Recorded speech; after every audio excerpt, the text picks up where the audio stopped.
Hey everyone, today we're going to talk a bit about personal finance, but not in that dry, boring, jargon-filled way. Nah, this is real talk, straight up life stuff. Because no matter how much money you make, if you can't manage it, it'll disappear before you even realize it. Think about it. People always assume that making more money is the answer, but that's not how it works. Whether you earn minimum wage or 10 grand a month, if you don't know where your money's going, it just slips through your fingers. End of the month comes, and boom, your wallet's empty and you're wondering, where the hell did all my money go? That's why I say this. Earning money isn't enough. You need to know how to handle it. You need to know where it's going, what you're spending on, and whether that spending even makes sense. Because if you don't control your money, trust me, it'll end up controlling you. And sometimes, it'll make a fool out of you. All right, let's take it from the top. What we call personal finance actually comes down to 4 key parts: earning, spending, saving, and investing. Think of them like links in a chain, each one connected to the next. And if even one link breaks, the whole system starts to fall apart. Like, no matter how much money you make, if you don't know how to manage your spending, that money just disappears.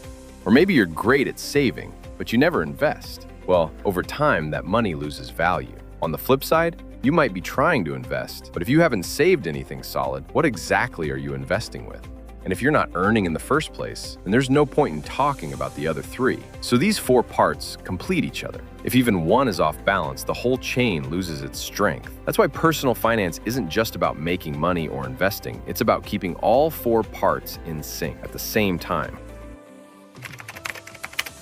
This is the first and probably the most visible part of personal finance. But earning isn't just about your monthly paycheck. It includes side hustles, freelance gigs, rental income, and even passive sources like dividends. The key here isn't just how much you earn, it's how consistent and sustainable that income is. Someone might earn $10,000 a month, but if it's unstable or their expenses always exceed that amount, they're still at risk financially. That's why it's important to understand your income structure and, over time, build multiple sources. More income streams mean more stability, and that's the foundation of everything else in personal finance. How you spend the money you earn has a direct impact on your financial situation. Most people don't struggle because they earn too little, but because they can't control their spending. Spending falls into 2 categories: essential and discretionary.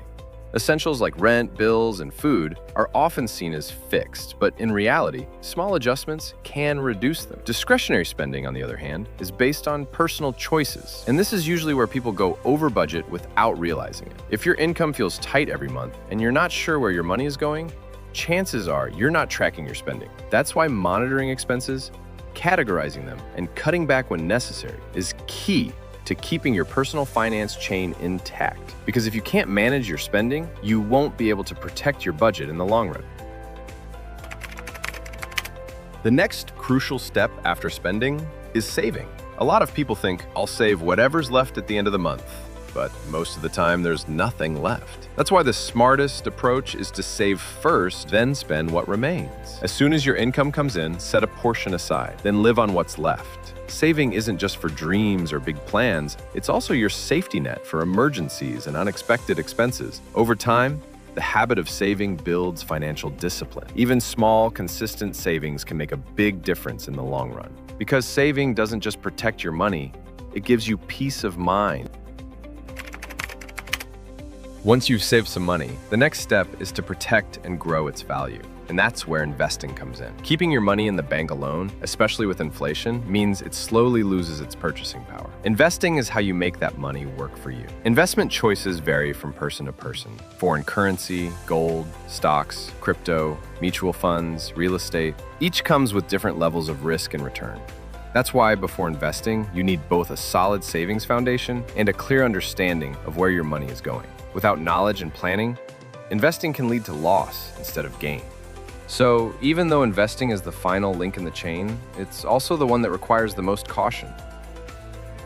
And finally, a little bonus. Financial literacy is not a luxury, it's a necessity. When you mean your money right reduces stress in your life and lets you look to the future with confidence. I'm here to support you on this journey with new tips and insights. Stay with us. Ask your questions without hesitation, because together, we're stronger. Remember, money means freedom, and being free is always in your hands. Take care. See you soon.